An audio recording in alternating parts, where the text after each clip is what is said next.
नमस्कार. श्री स्वामी समर्थ अवधूत चिंतन श्री गुरुदेव दत्त शुक्ल प्रतिपदेपासून मराठी नवीन वर्ष हे सुरू होत असतं.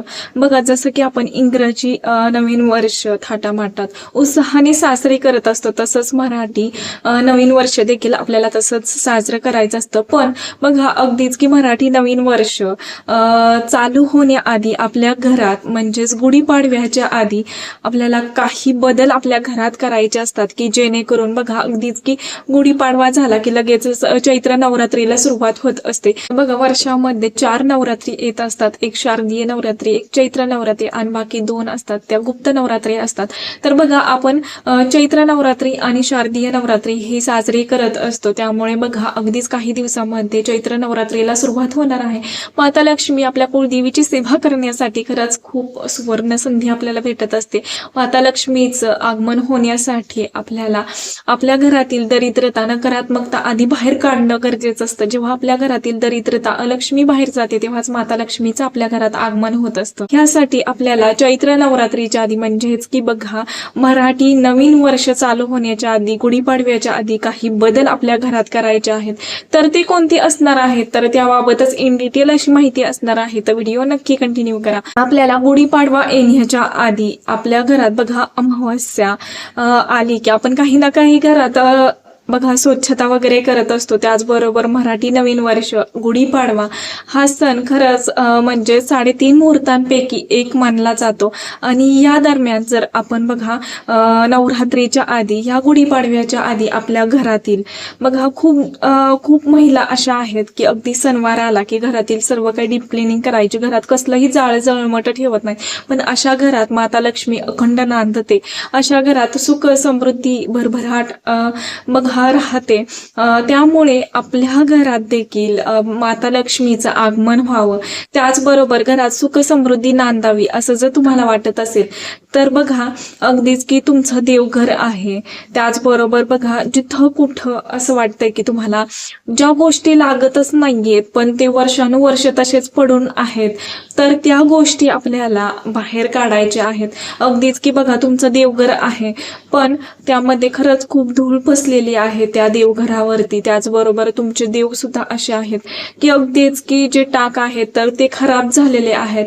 त्याचबरोबर बघा, एखादी मूर्ती असेल किंवा फोटो असेल तर तो सुद्धा खराब झालेला आहे, पण तसंच तुम्ही त्याची पूजा करत आहात, तर हे चुकीचं आहे. बघा, सेवा मनापासून व्हावी ह्यासाठी आपल्याला जेवढे पाहिजेत, जेवढे लागतात तेवढेच देव तुमच्या घरात ठेवा. उगाच तुम्ही सर्व काही देव घरात आणून ठेवलेत पण त्याची सेवा सुद्धा होणं तेवढंच गरजेचं असतं. अगदी एखादी मूर्ती, फोटो असेल, टाक असेल तर तो खराब झालेला असेल तर तुम्ही पाडव्याच्या आधी म्हणजे काय फोटो, मूर्ती असेल तर ती विधिवत पद्धतीनं त्याची पूजा करून विसर्जित करायचं आहे गुढीपाडव्याच्या आधी. त्याचबरोबर बघा, देवघर सुद्धा स्वच्छ करून घ्यायचं आहे. जे काही घरात जळमट आहे तर ते काढा. कपाट असू देत, त्याचा दरवाजा असू देत किंवा आपला मुख्य दरवाजा, जे काही तुमचे दरवाजे असतील त्याच्यातून जर कर असा जर आवाज येत असेल ना, तर खूप मोठ्या प्रमाणात आपल्या घरात दरिद्रता वाढते आणि असा आवाज निगेटिव्ह ऊर्जेला आमंत्रित लगेच करतो. त्यामुळे जर असं काही तुमच्या बघा, एखाद्या दरवाजातून जर असा काही आवाज येत असेल तर त्यामध्ये तुम्ही ऑइल सोडा. ऑइल सोडलं तर नक्कीच त्याचा आवाज बंद होणार आहे. त्याचबरोबर बघा, चपला तो खूप मोठी दरिद्रता आहे. त्यामुळे अगदीच तुमच्या घरात बघा, किती व्यक्ती आहेत त्यापेक्षा चपला जास्त असतात प्रत्येकाच्या घरात. हा खूप मोठा प्रश्न की अगदीच एका माणसाला सुद्धा खूप सारे चपला असतात पण ते वापरताय का? अगदीच की जुने झालेले आहेत पण मी कधीतरी वापरेल असं म्हणून सुद्धा त्या चपला खूप ठेवलेले आहेत. पण जर तुम्ही चपला त्या घालत नसाल तर त्या चपला खरंच तुम्ही टाकून द्या.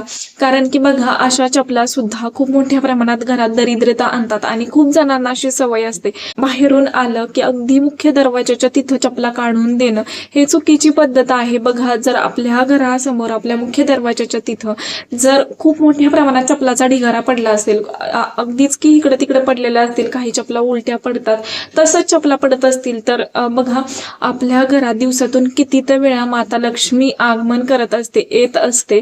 आणि बघा, तुमच्या जो मुख्य दरवाजाच्या तिथं जर चपलाचा ढिगारा वारंवार दिसत असेल तर असं घर माता लक्ष्मीला कधीही प्रिय नसतं. तर त्यामुळे माता लक्ष्मी तिथून निघून जाते.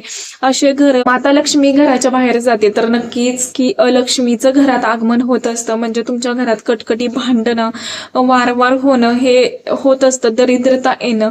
त्यामुळे जेव्हा आपल्या घरात लक्ष्मी जाते तर हे घटना घडत असतात की घरात वारंवार भांडणं होणं, पैशाला पैसा न लागणं, कुठल्याच गोष्टीमध्ये सक्सेस न येणं. तर हे बघा अलक्ष्मी घरात असण्याची कारणं आहेत. त्याचबरोबर बघा घरात सर्व काही आहे तरी सुद्धा कोणत्याच गोष्टीमध्ये सुख समाधान न नांदणं. बघा घरात किती पैसा येतोय यापेक्षा तो किती टिकून राहतोय हे सुद्धा खूप महत्वाचं असतं. त्यामुळे बघा मराठी नवीन वर्ष येण्याच्या आधी आपल्याला हे काम आवर्जून करायच्या. जे काही चपला असतील तर ते घराबाहेर फेका. जे कधीही तुम्ही बघा अगदीच कधीतरी घालता पण खूप जुन्या झालेल्या आहेत तर त्या चपला नक्कीच तुम्हाला बाहेर टाकायच्या आहेत. त्याचबरोबर आपल्या घराची सुद्धा डीप क्लिनिंग करायची आहे आपल्याला या दरम्यान. त्याचबरोबर येतं की बघा जे काही आपले इलेक्ट्रिक वस्तू असतील ज्या वर्षानुवर्ष बंद पडलेल्या आहेत तर त्या सुद्धा आपल्याला घराच्या बाहेर काढायच्या आहेत. इलेक्ट्रिक वस्तू जर तुम्ही बंद पडक्या तशाच ठेवलेल्या असतील तर ह्यामुळे आपला राहुग्रह सुद्धा खूप मोठ्या प्रमाणात बघा कमकुवत होतो, खराब होतो. त्यामुळे आपल्या आयुष्यात खूप मोठ्या घटनांचा, खूप वाईट घटनांचा आपल्याला सामना करावा लागतो. आपल्याला प्रत्येक कार्यात यश असं भेटत नाही. वाईट काम आपल्या बरोबर होऊ नये तर यासाठी जे काही इलेक्ट्रिक वस्तू असतील तर त्या दुरुस्त करून आणा आणि त्या वापरात काढा. तसंच ठेवून देणं म्हणजे इलेक्ट्रिक वस्तू खूप आहेत पण त्या बंद पडक्या आहेत आणि तुम्ही तशाच जर ठेवल्या असतील तर नक्कीच की तुमच्या पत्रिकेतील राहू हा मोठ्या प्रमाणात खराब होत असतो. त्याचबरोबर येतं की घड्याळ खूप आहेत पण त्यातलं एकच चालतंय, बाकी सर्व काही असेच पडून आहेत. घड्याळ सुद्धा जर तुमच्या घरात बंद पडकं असेल तर ते सुद्धा तुम्ही या दरम्यान नक्कीच बाहेर काढू. जे काही भंगार आहे तर ते नक्की घराच्या बाहेर काढा. यामुळे सुद्धा आपल्या घरात अलक्ष्मी येते. माता लक्ष्मी आणि अलक्ष्मी कधीही एकत्र नांदत नाहीत. जेव्हा माता लक्ष्मी असते तर घराची भरभराट होती. जेव्हा अलक्ष्मी घरात येते तर तेव्हा कटकटी भांडणं होतात. मोठ्या प्रमाणात आपल्याला पैशाची चणचण सुद्धा भासायला लागते जेव्हा अलक्ष्मी आपल्या घरात येते तेव्हा. त्यामुळे तुम्हाला जर असं वाटत असेल की मराठी नवीन वर्षाला बघा माता लक्ष्मीचं आपल्या घरात आगमन व्हावं तर नक्कीच हे सर्व काही कामं खास करून महिलांना सांगते सर्व काही करा. त्याचबरोबर बघा घरात शांतता ठेवणं सुद्धा तेवढंच महत्वाचं आहे. कारण तुमच्या घरात तुम्ही सर्व काही करताय पण लक्ष्मी येण्याच्या टायमिंगला जर कटकटी भांडणं होत असतील तर ते तुम्ही सर्व काय करून सुद्धा त्या सेवेला त्या कामांना काही उपयोग होत नाही. कारण जेव्हा घरात कटकटी भांडणं होतात तर तेव्हा असे घर माता लक्ष्मीला कधीही आवडत नाहीत. अशा घरातून माता लक्ष्मी बाहेर जातेच. माता लक्ष्मी आपल्या कुळदेवीचं घरात आगमन व्हावं आणि घराची भरभराट व्हावी, सुख समृद्धी नांदावी यासाठी ही कामे आवर्जून करा. आतापर्यंत एवढंच झालेली सेवा मी महाराजांच्या नेरुसो करते. व्हिडिओ आवडला असेल तर नक्कीच लाईक करा, शेअर करा आणि चॅनेलवरती नवीन असेल तर असंच नवनवीन व्हिडिओ पाहण्यासाठी चॅनेलला सबस्क्राईब करा. श्री स्वामी समर्थ.